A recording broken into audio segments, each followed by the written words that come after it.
আমরা আন্দোলন করেছি। ইতিমধ্যে মিটফোর্ড থেকে একটা মিছিল আসছে, আমরা বিশাল মিছিল ভাইকে স্বাগত জানাই।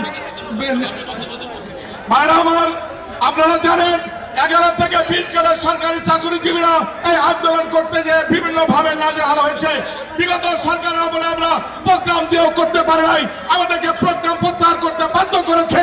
আমরা অন্তর্বর্তীকালীন সরকারের ডক্টর ইউনূস মোহাম্মদ থেকে জানতে চাই 11 থেকে 20 জনের কর্মচারী ঘরে বসে থাকবে না। আমাদের ন্যায্য দাবি, আমাদের এক দফা দাবি পেশ দিতে হবে, দিতে হবে।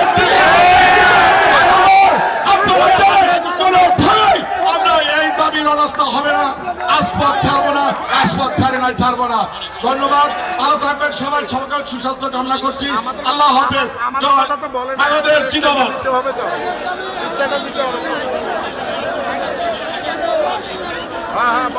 ভাই, সবার দৃষ্টি আকর্ষণ করছি, সবাই একটু তাকানোর দিকে। আপনারা কি যারা মঞ্চে আছেন এরা কি অনুষ্ঠানটা করতে দিবেন না দিবেন না?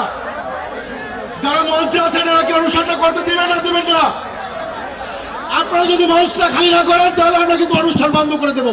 এইখানে আবারও দৃষ্টি আকর্ষণ করছি ভাই, আপনারা কি সুষ্ঠুভাবে এই সভা করতে চান? যদি চান আপনাদের পায়ে ধরছি ভাই, মঞ্চ খালি করে দেন।